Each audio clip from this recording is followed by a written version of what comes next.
पाकिस्तानच्या धर्मगुरूसोबत ऑनलाईन ओळख, कारगिलमध्ये फिरायला गेलेली नागपुरातील महिला रहस्यमयरित्या बेपत्ता, चर्चेला उधाण, शोध सुरू। नागपूर येथील 43 वर्षीय महिला 15 मे रोजी लडाखमधील कारगिल जिल्ह्यातील शेवटच्या गावातून रहस्यमय परिस्थितीत बेपत्ता झाल्याचं समोर आलं होतं। सुनीता जामगडे असं बेपत्ता झालेल्या महिलेचं नाव असून ती कारगिलमधील भारतीय सीमारेषेच्या जवळून बेपत्ता झाल्याची माहिती आहे।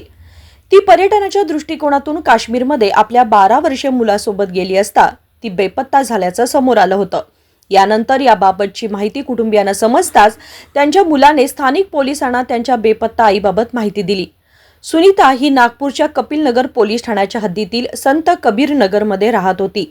आधी ती एका रुग्णालयात नर्स म्हणून काम करायची। दरम्यान पाकिस्तानमधील एका धर्मगुरू सोबत तिची ऑनलाईन ओळख झाल्याची माहिती असून ती त्यांनाच भेटण्याच्या उद्दिष्टानेच कारगिलमधून LOC तर पार केली नाही ना, असाही संशय व्यक्त केला जातोय। प्राथमिक माहितीनुसार सुनीता जामगडे ही गेली अनेक महिने त्या धर्मगुरूला भेटण्यासाठी प्रयत्न करत होती। त्याच प्रयत्नात तिने काही महिन्यांपूर्वी पंजाबमधील अमृतसरच्या अटारी चेकपोस्टमधून पाकिस्तानला जाण्याचा प्रयत्न केला होता। मात्र भारतीय सुरक्षा यंत्रणेने तिला परत पाठवलं होतं। अशातच 14 मेला सुनीता तिच्या 12 वर्षीय मुलासोबत काश्मीरला गेली।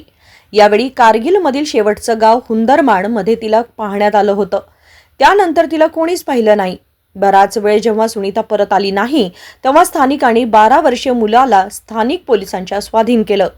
सुनीताची मानसिक स्थिती सामान्य नसून नागपूरच्या शासक मनोरुग्ण रुग्णालयात तिचे नियमितपणे उपचार सुरू असल्याची ही माहिती आहे। नागपुरातून निघतानाही तिने आपल्या कुटुंबियांना अंधारात ठेवलं होतं, तर मुलाला कपडे घेऊन देते असं सांगून सुनीता घरातून बाहेर गेल्याची माहिती सुनीताची आई निर्मला जामगडे यांनी दिली आहे। सध्या 12 वर्षीय नातू हा काश्मीरमध्ये पोलीस ठाण्यात असून सुनीताबाबत स्थानिक कपिलनगर पोलिसांकडून विचारणा करण्यात आल्याचंही आईनं सांगितलं। बाबा काढून झालं माझ्यावालं, माझी तब्येत नाही बरी राहत, कफ आहे मला। सुनीता कुठे गेली काही माहित नाही, कुठे गेले काय गेले मला काही नाही सांगत। Bureau report SBN Marathi.